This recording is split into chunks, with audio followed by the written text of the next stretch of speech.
Assalamualaikum warahmatullahi wabarakatuh. Hello students, how are you today? I hope you all are fine and nice to see you. Today we will discuss about pembahasan soal latihan USDA, di mana soal-soal ini sudah anak-anak kerjakan di hari Rabu kemarin via Google Form. Miss Anggi yakin anak-anak sudah mengerjakan dengan sungguh-sungguh sehingga nanti semoga anak-anak bisa mendapatkan nilai yang memuaskan. Oke, mari kita langsung membahas tentang pertanyaan-pertanyaan yang kemarin muncul. Semoga nantinya anak-anak bisa lebih memahami tentang pertanyaan-pertanyaan ini sehingga nanti ketika anak-anak menemukan atau menemui soal yang hampir setipe atau hampir sama, anak-anak bisa menjawab dengan benar. Baik, kita mulai bahas dari question number 1. Untuk pertanyaan number 1, di sini tidak ada teks yang panjang, namun ada sebuah gambar, di mana di situ ada sebuah truk yang diberi tanda coret. Nah, ini namanya text notice atau peringatan. Notice bisa berupa peringatan, himbauan, ataupun larangan. Sebelum kita menjawab di sini, kita menerka sebentar. Apa sih maksud dari gambar yang ada di nomor 1 ini? Di sini ada sebuah truk, kemudian diberi tanda coret.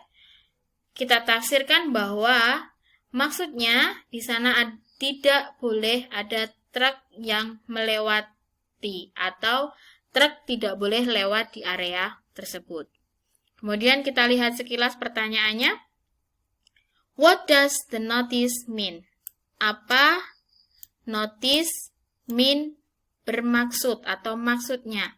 Maka pertanyaannya menjadi apa maksud teks notice tersebut? Nah, dalam teks notice itu ada beberapa keywords atau kata kunci. Teks notice itu pada intinya ada dua hal, yaitu apakah diperbolehkan atau diizinkan atau dilarang. Untuk bahasa Inggrisnya diperbolehkan, ada allow, allowed, diizinkan ada permit, permitted, sedangkan dilarang ada ban, banned, prohibit, prohibited, forbid, atau forbidden. Nah, sekarang kita coba menjawab pertanyaan number 1.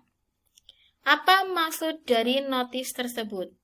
Tadi kita sudah menerka bahwa maksudnya adalah truk tidak boleh lewat. Ternyata jawaban yang paling tepat adalah jawaban B, yaitu the trucks are prohibited to pass. Truk are prohibited, dilarang pas lewat. Oke, kita lanjut untuk number 2. Ada sebuah kartu di mana ditulis oleh Tim ditujukan kepada Tom. Bunyinya, roses are red, violets are blue.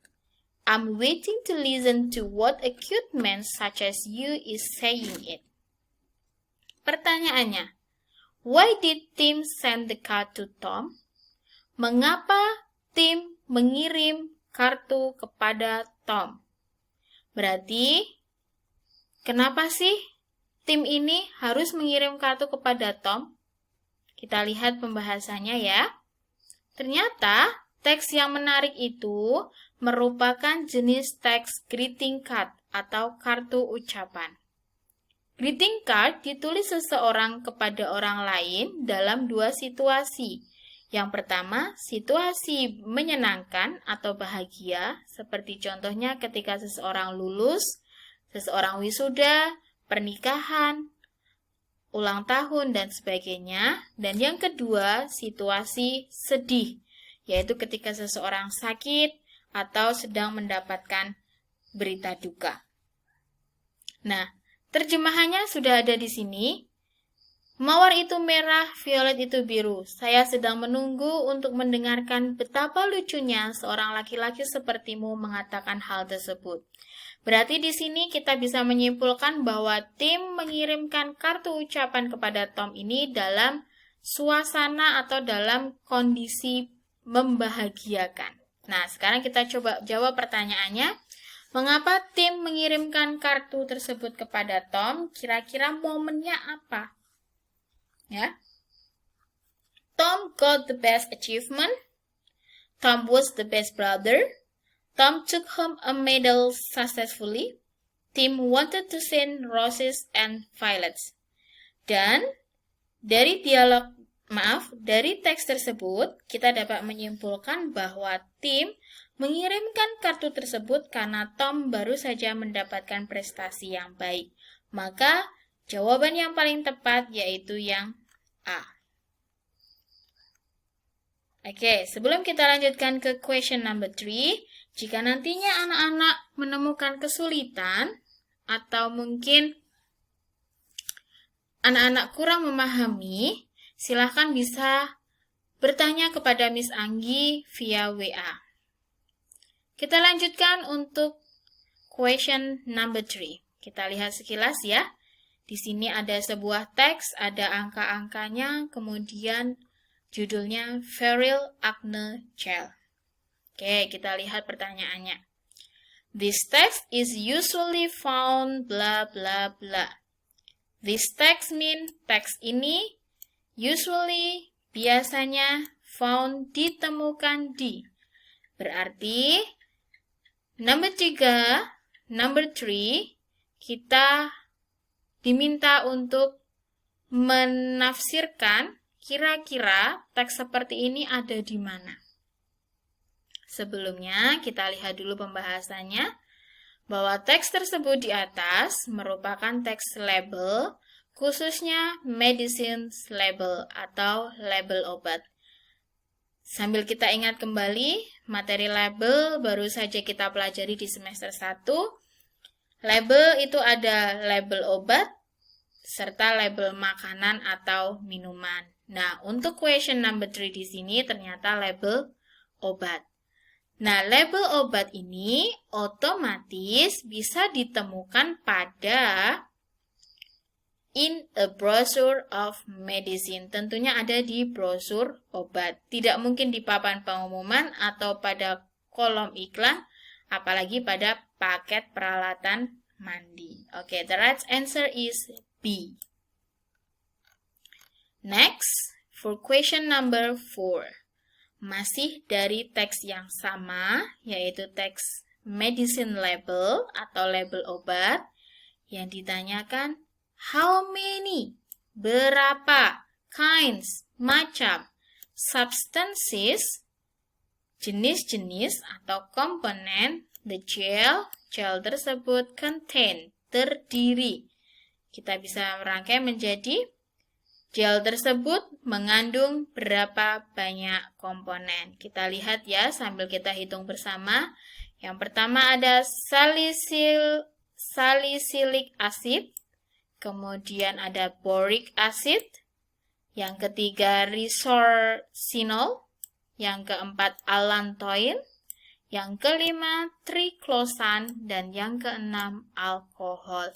It means that there are 6 substances. Ya, itu artinya di sana ada 6 komponen. So the right answer is C. Oke, kita lanjut for question number 5. Di sini ada sebuah teks, judulnya adalah VCD Lens Cleaner, pembersih lensa VCD. Di sini juga ada directions, artinya langkah-langkah ada 1, 2, 3. Oh, berarti teks ini merupakan jenis teks procedure. Kita lihat pertanyaannya terlebih dahulu. What is the writer's intention of writing the text about? To blah blah blah how to clean the VCD lens.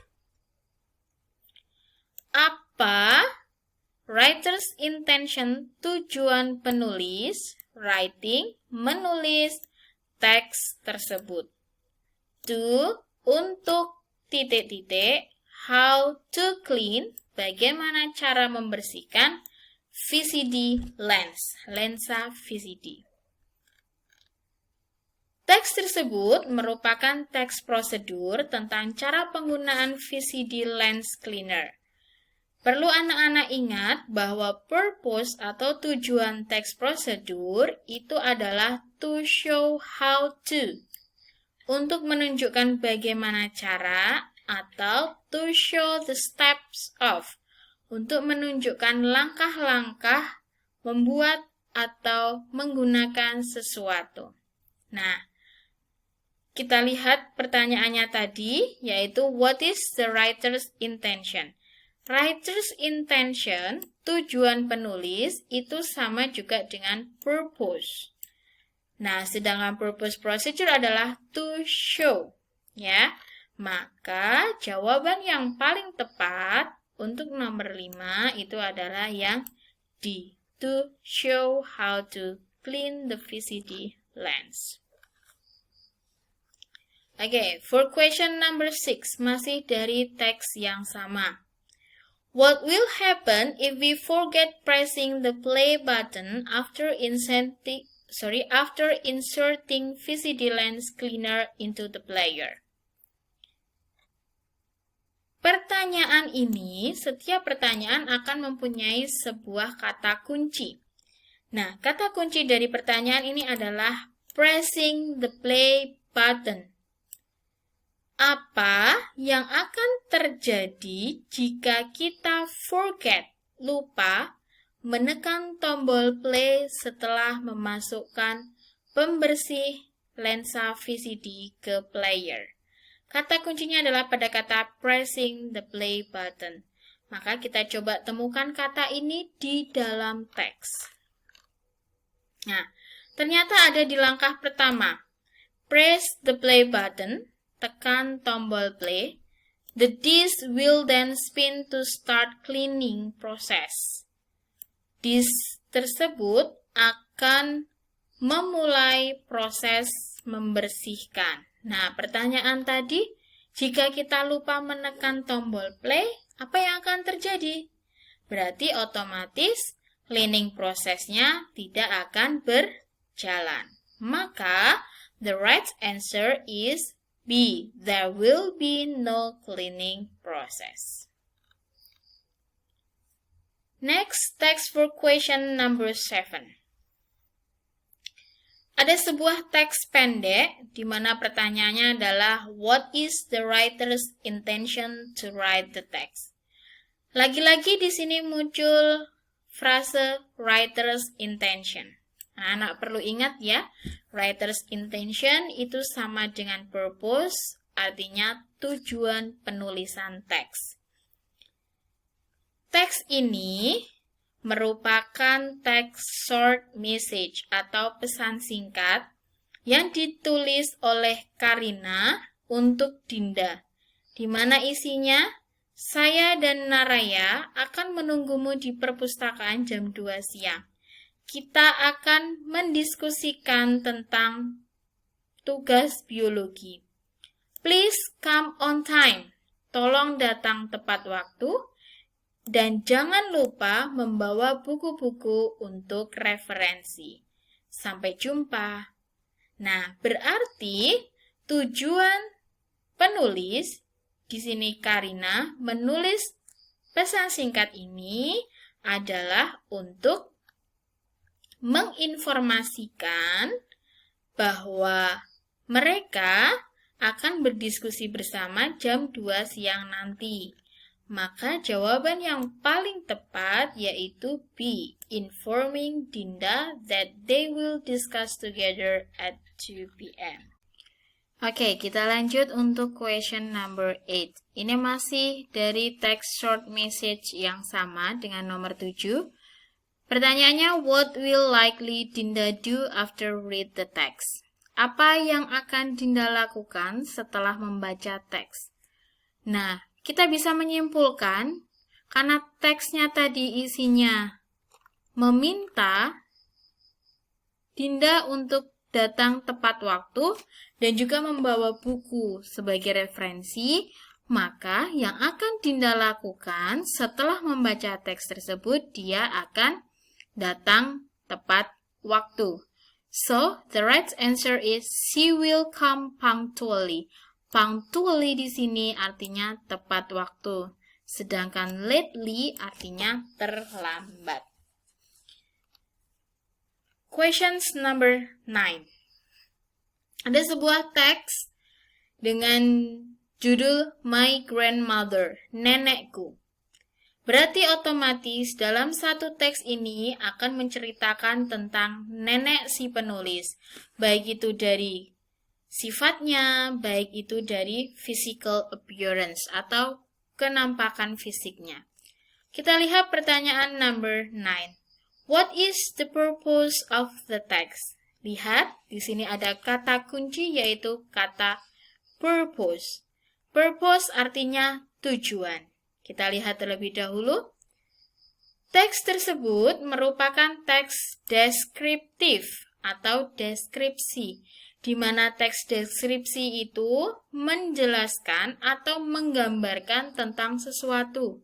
Bisa tentang orang, bisa tentang hewan, ataupun bisa tentang sebuah tempat. Nah, tujuan penulis-menulis teks deskripsi tentunya adalah ingin mendeskripsikan atau to describe.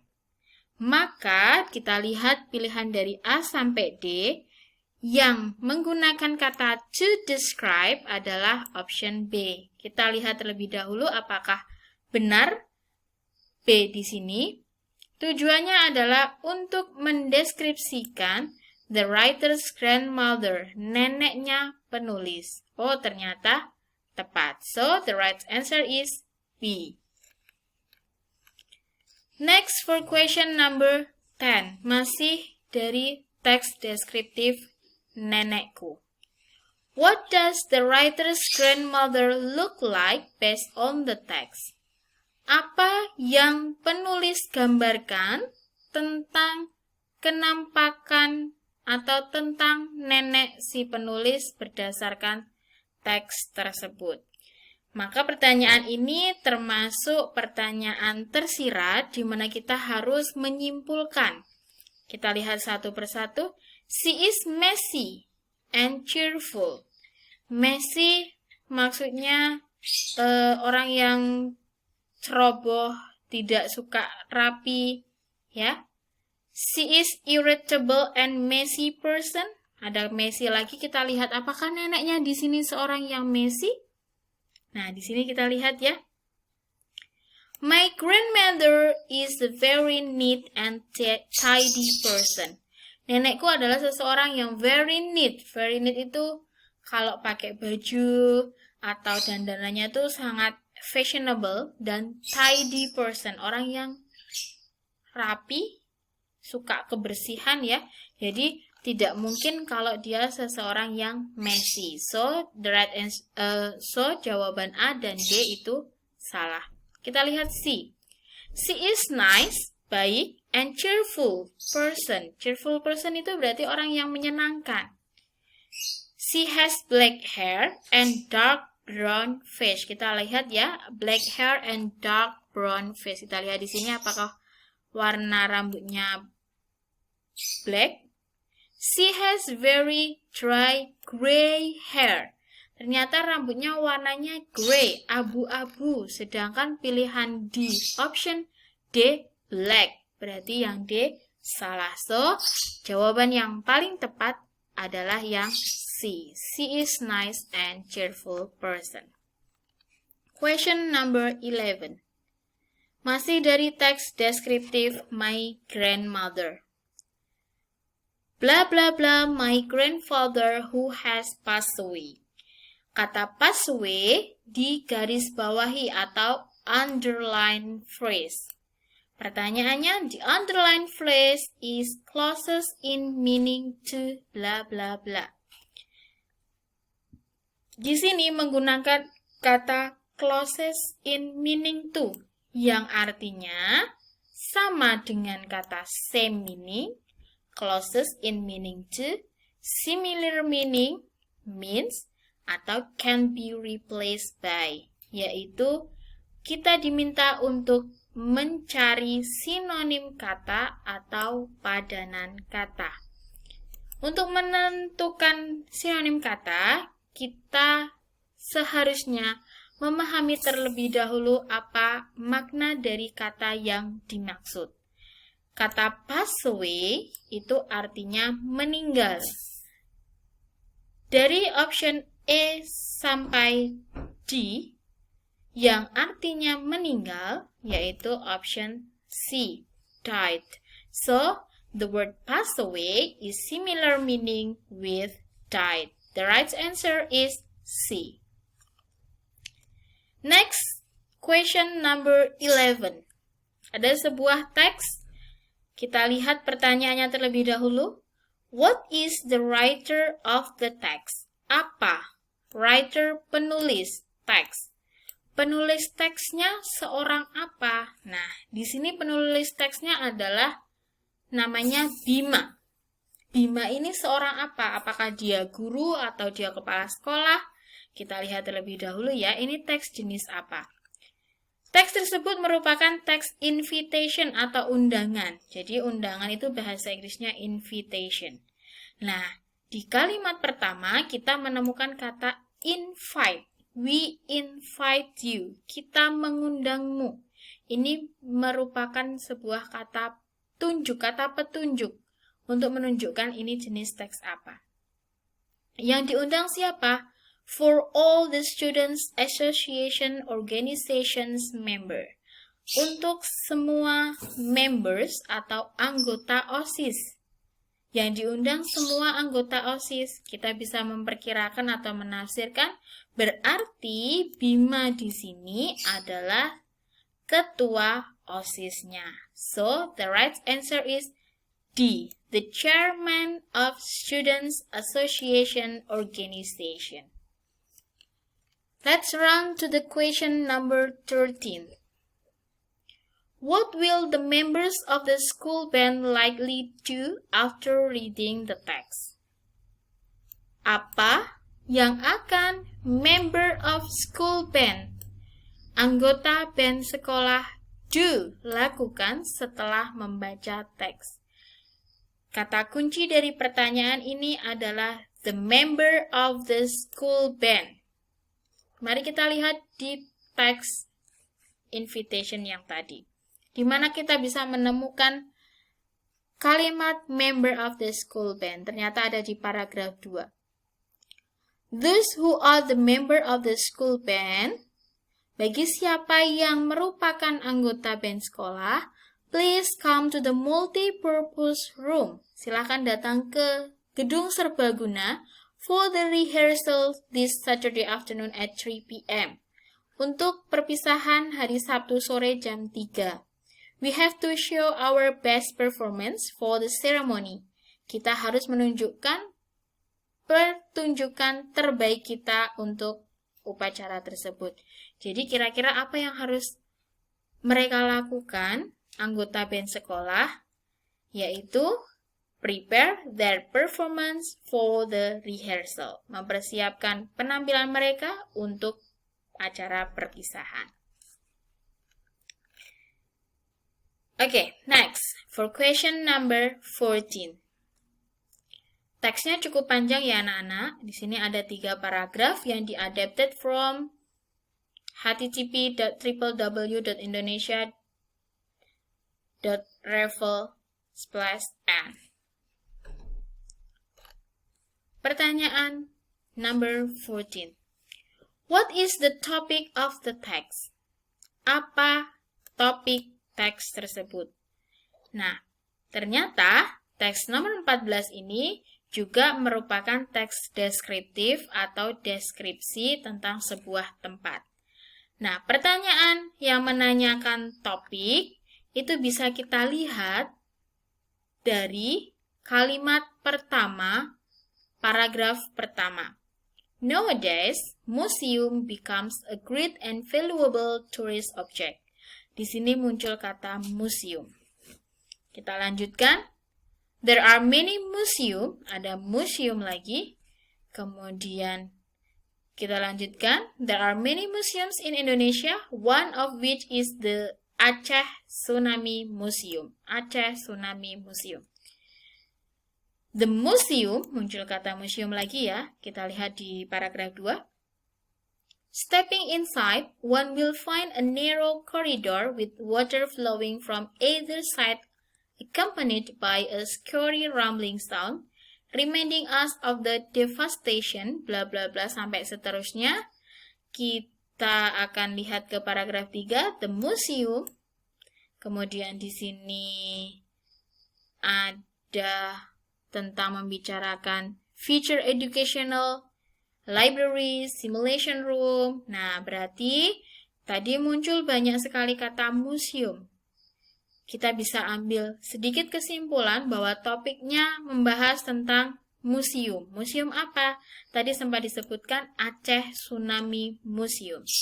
So, the right answer is tentang Aceh Tsunami Museum. Nah, keempat option di sini ada kata Aceh Tsunami Museum.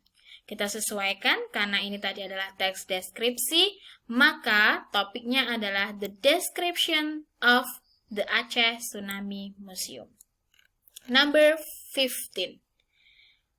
Ada kata once di awal teks. Ini menunjukkan bahwa teks tersebut merupakan teks naratif atau teks dongeng. Pertanyaannya, what is the title of the story? Apa title, judul dari teks tersebut? Untuk menentukan judul, kita harus memahami tokoh dari teks tersebut.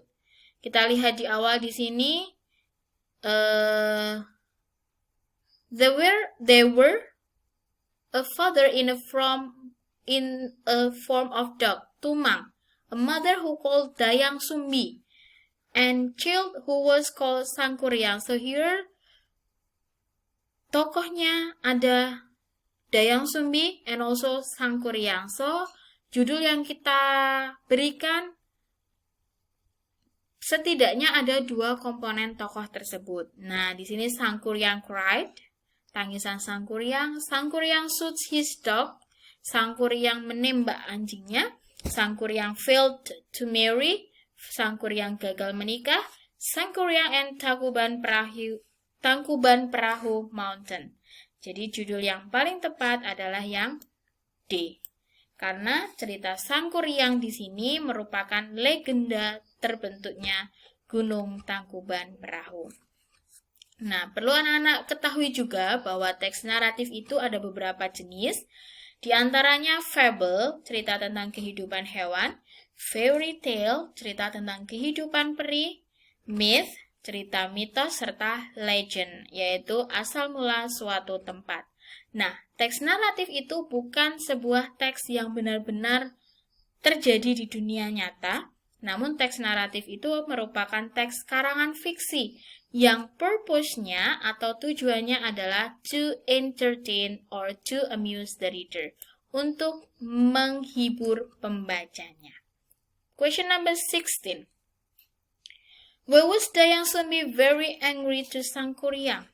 Kenapa Dayang Sumbi sangat marah terhadap Sangkuriang? Kata kuncinya di sini adalah pada kata angry. Kita lihat di dalam teks di mana kita bisa menemukan kata angry. Ternyata kita bisa menemukan kata angry di paragraf 2 baris ke-5. So she was very angry and hit Sangkuriang's head. Jadi dia sangat marah. Kenapa kira-kira dia marah? Ternyata Dayang Sumbi found that he was not deer's liver, but Tumang his own dogs.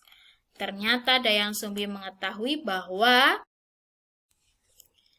ternyata dari teks tersebut pada paragraf 2 baris ke-5 kita bisa tahu bahwa Dayang Sumbi marah karena beliau tahu bahwa yang dibawa Sangkuriang itu bukan hati rusa namun hati anjingnya. So, the right answer is C, because Sangkuriang shoots her dogs. Karena Sangkuriang menembak anjingnya. Question number 17. What did Dayang Sumbi ask for celebrating their wedding? Apa yang Dayang Sumbi minta untuk memperingati pernikahan mereka? Kata kuncinya di sini adalah celebrating their wedding. Mari kita lihat di dalam teks tadi. Kata wedding. Nah, di sini ya. Ada celebrating their wedding. Oke, kita baca. Dayang Sumbi made a request. Dayang Sumbi membuat sebuah permintaan for celebrating their wedding day. Sangkuriang had to make a lake and a boat. Ada kalimat Sangkuriang harus membuatkan sebuah danau dan perahu. So, the right answer is, apa yang diminta Dayang Sumbi? D, a lake and a boat. Next, question number 18. Kita lihat dulu pertanyaannya. Jadi, ketika anak-anak mengerjakan soal bahasa Inggris, yang pertama anak-anak lihat adalah sekilas tentang teks tersebut. Setelah itu, anak-anak lihat pertanyaannya. The announcement is written with the purpose to.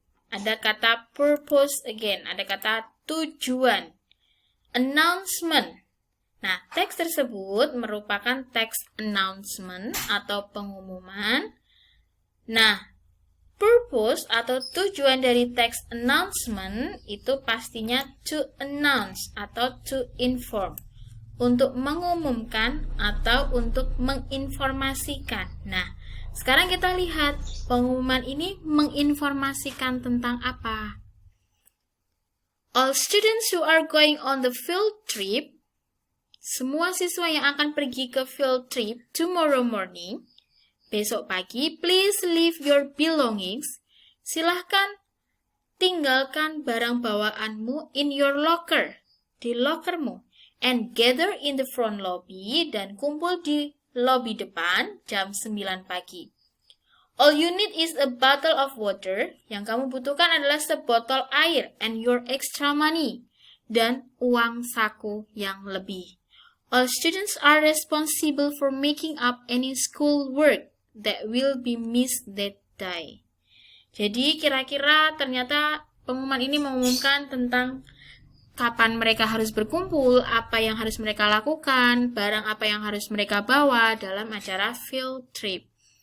Maka kita ambil kesimpulan bahwa tujuan penulis-menulis teks ini adalah to inform the students the rules for the field trip. Untuk menginformasikan kepada siswa peraturan-peraturan field trip. Next, question number 19. Sans serial. What is the writer's intention in writing the text? Apa writer's intention? Tadi sudah muncul beberapa kali di pertanyaan-pertanyaan sebelumnya ya. Writer's intention itu menanyakan tujuan. Kita lihat ini jenis teks apa. Do you have no time for breakfast in the morning? Get some cereal, pour hot water on it, and that's all. Nah, ternyata teks tersebut merupakan teks iklan atau dalam bahasa Inggris kita sebut dengan advertisement. Teks iklan itu dibuat semenarik mungkin dengan bahasa yang singkat, padat dan jelas, serta bersifat membujuk pembacanya. Ada beberapa hal yang harus anak-anak ketahui bahwa tujuan atau purpose dari teks iklan itu yang pertama to promote, untuk mempromosikan, to persuade the reader to buy the product, untuk membujuk pembaca agar membeli produk tersebut, to advertise the product, dan to offer the product. Nah, sesuai dengan pertanyaan tadi, yang ada kata-kata di antara 4 ini, yang persuade, ada ya, to tell, tidak, C. Promote ada. D. Give information tidak. Berarti kemungkinan jawabannya antara A dan C. Kita lihat.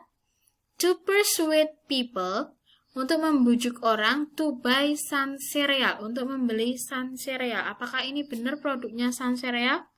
Oh, ternyata benar.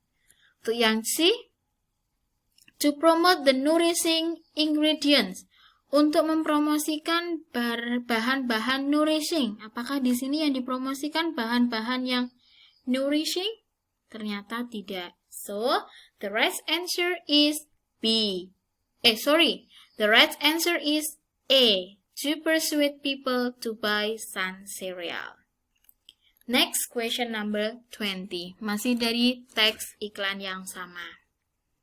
Pertanyaannya, from the text, berdasarkan teks, we know that Sun Cereal is bla bla bla food. Kita tahu bahwa Sun Cereal itu makanan yang titik-titik. Complicated, yang complicated itu ribet. Saturated, yang bahan-bahannya tuh dari bahan yang tidak alami, dari pewarna buatan, dari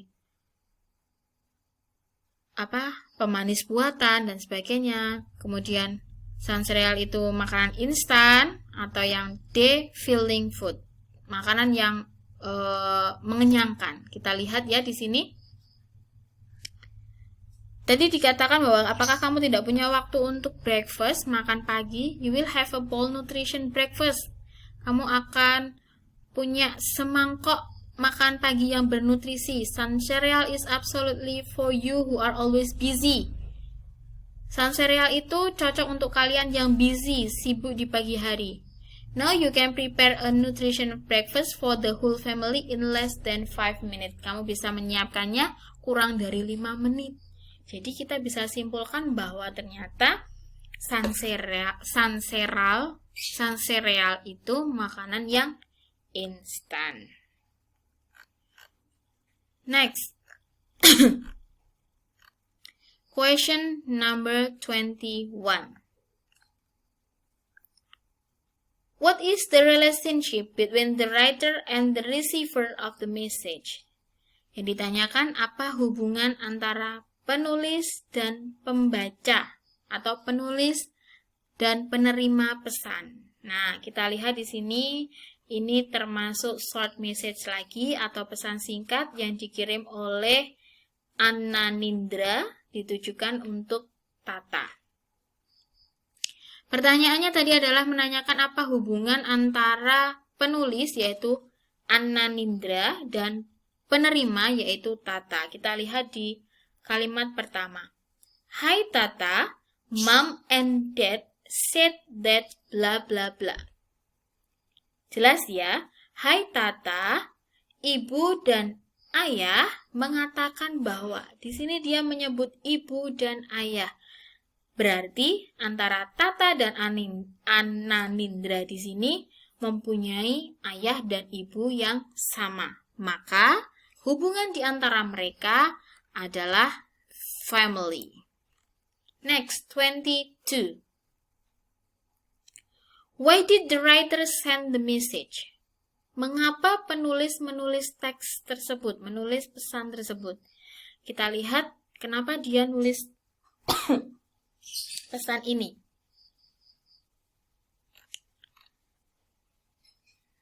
Kita lanjutkan ya. Kita akan mengikuti Mass di San Joseph Church, di gereja San Joseph petang ini. We will leave at 5 p.m. Kita akan pergi jam 5 sore so that we can avoid the traffic jam. Jadi kita bisa menghindari kemacetan lalu lintas. You will join us, won't you? Maukah kamu bergabung ke kita?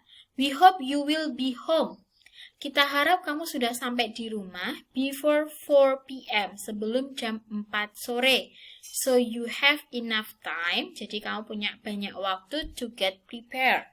Untuk bersiap-siap. Don't be late, boy. Jangan terlambat. Nah, dari pesan ini kita bisa menyimpulkan kalau si penulis mengirim pesan ini untuk